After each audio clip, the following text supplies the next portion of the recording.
20-25 টাকা তসরুপ বা হিসাব মিলাইতে পারে নাই বলে কিন্তু তার চাকরি চলে গেছে। রৌমারী বা পদুয়ার যে ঘটনাটা ঘটেছে সে উভয় পক্ষেরই ক্ষয়ক্ষতি হয়েছে। ডেফিনেটলি এখানে গোয়েন্দা সংস্থার কিছু না কিছু ব্যর্থতা তো অবশ্যই থাকবে। আমাদের কিছু পলিটিক্যাল লোকজনও এটার ভিতরে হয়তো ইনভলভ থাকতে পারে। বিদ্রোহ মানেই হচ্ছে দমন করবে হচ্ছে মিলিটারি। পাদুয়ার ঘটনা, রৌমারীর ঘটনা, এই ঘটনাগুলো সম্পর্কে আপনি যেহেতু তৎকালীন অফিসার ছিলেন, দায়িত্বে ছিলেন, তো আপনার কাছ থেকে একটু সংক্ষেপে জানতে চাই এই ঘটনাগুলো সম্পর্কে। তৎকালীন যখন পদুয়ার ঘটনাটা ঘটে এবং তৎপরবর্তী রৌমারীর ঘটনাটা যখন ঘটে তখন আমি ছিলাম ক্যাপ্টেন। তো স্বাভাবিকভাবেই আমি তখন জুনিয়র অফিসার। আমাকে যখন আদেশ করা হয়, আদিষ্ট হয়েই আমরা যে কোনো কাজকর্মগুলি করি এবং আমি পদুয়ার নেতৃত্বে ছিলাম তৎকালীন বিডিআর।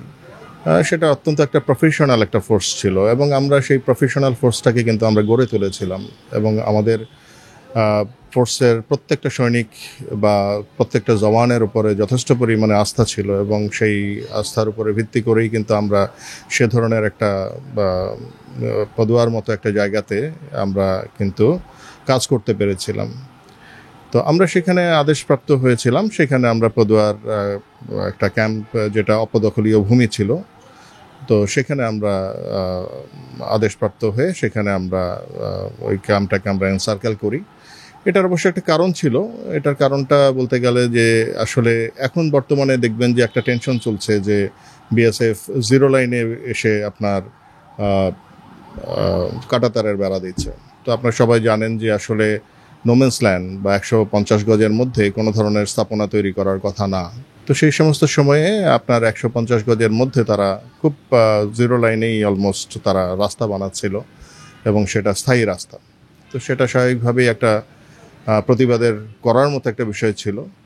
কিন্তু আনফর্চুনেটলি সেই সময়ে অনেকবার করে তাদেরকে বলা হচ্ছিল যে ফ্ল্যাগ মিটিংয়ে বসার জন্য, প্রতিবাদ করা হচ্ছিল, কিন্তু অনেক লম্বা সময়ের জন্য বিভিন্ন সময়ে প্রতিবাদ করার প্রেক্ষিতেও কিন্তু তারা ফ্ল্যাগ মিটিংয়ে আসে নাই। তো যাই হোক, এগুলো হয়তো একটা কারণ, আরও অন্যান্য অনেক কারণ থাকতে পারে, যেটা তৎকালীন যারা সিনিয়র ছিলেন বা ডিজিবি ছিলেন, বিডিআর তৎকালীন বিডিআর ছিলেন বা সেক্টর কমান্ডার যারা ছিলেন তারা হয়তো ভালো বলতে পারবেন। তো যেহেতু আমি জুনিয়র ছিলাম, আমাকে যখন আদেশ করা হলো তখন আমরা কিন্তু সেই পদুয়াতে আমাদের যে আদেশ করা হয়েছিল সেই অনুযায়ী কিন্তু আমরা সেই ক্যাম্পটাকে সার্কেল করি।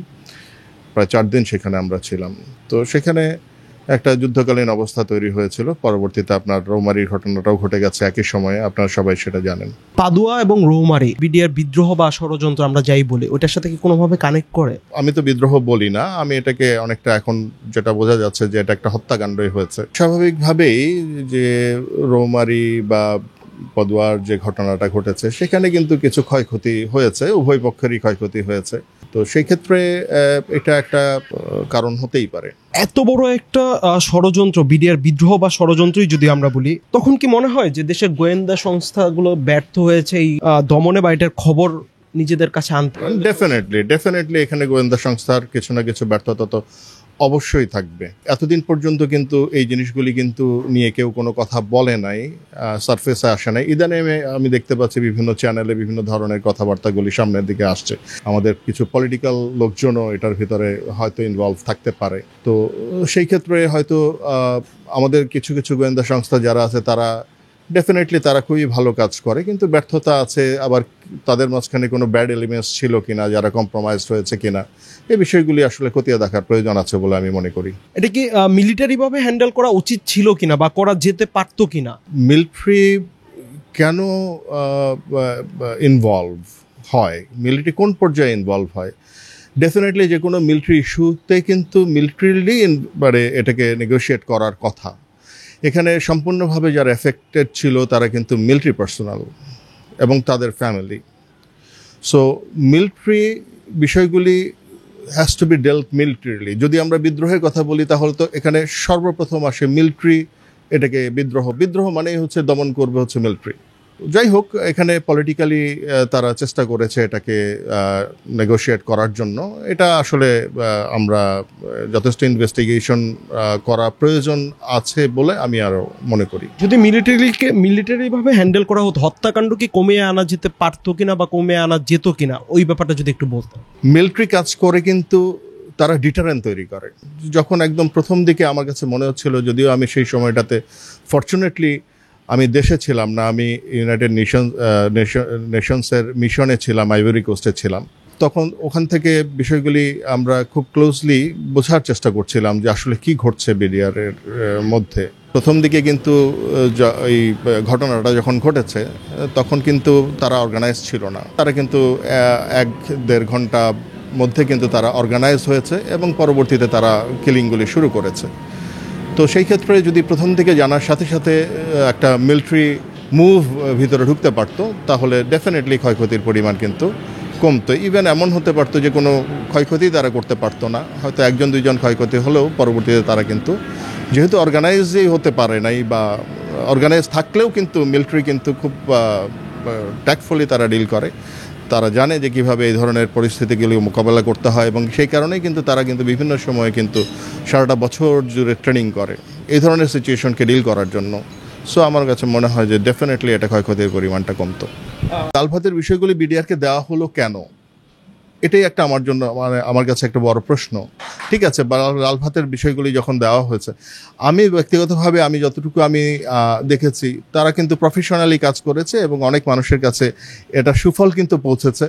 এবং আমি কোনো একটা জায়গাতে বোধহয় আমি দেখলাম, আমি এক্স্যাক্টলি আমি মনে করতে পারবো না যে এটার টোটাল কত টাকা প্রফিট হলো বা কত টাকা লস হলো, এই জিনিসটাও কিন্তু তখনও পর্যন্ত কিন্তু অ্যাসেস করাই হয় নাই। তো সেখানে এখান থেকে ডাল ভাতের ইস্যু দিয়ে তৎকালীন মিলিটারি অফিসারদের উপরে যে অ্যালিগেশনস যেগুলি নিয়ে সেগুলো ছড়ানো হয়েছে, কে ছড়ালো এগুলি, এই জিনিসগুলি কিন্তু বের করতে হবে। এবং ওখানে ওই তৎকালীন সময় যে অফিসারগুলি ছিলেন বা যারা ছিলেন তারাও কিন্তু অত্যন্ত প্রফেশনাল অফিসার ছিলেন।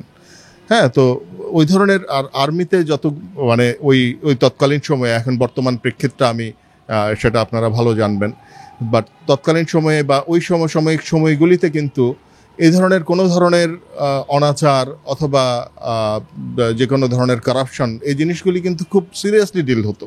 আমি এমনও দেখেছি আমার ইউনিট জীবনে যে অল্প কয়েক টাকা, মানে 20-25 টাকা তসরুপ বা হিসাব মিলাইতে পারে নাই বলে কিন্তু তার চাকরি চলে গেছে, এই ধরনের সিচুয়েশনগুলি কিন্তু ছিল। সাধারণ ডাল ভাত নিয়ে করাপশন করবে, এগুলো হাস্যকর বিষয়। তারা যদি করাপশন করতেই চায়, বর্ডারে আপনার স্মাগলিং একটা গেট খুলে দিলেই তো অনেক টাকা চলে আসতে পারে। তো এগুলো আমার কাছে খুব একটা, মানে যতক্ষণ পর্যন্ত একজন অফিসারের ব্যাপারে প্রমাণ করা না যাবে যে সে একজন মানে he has done some corruption, আমি এটাকে বিশ্বাস করতে চাই না। প্রিয় নম্বর সেট করে বিকাশে সেন্ড মানি করুন ফ্রি।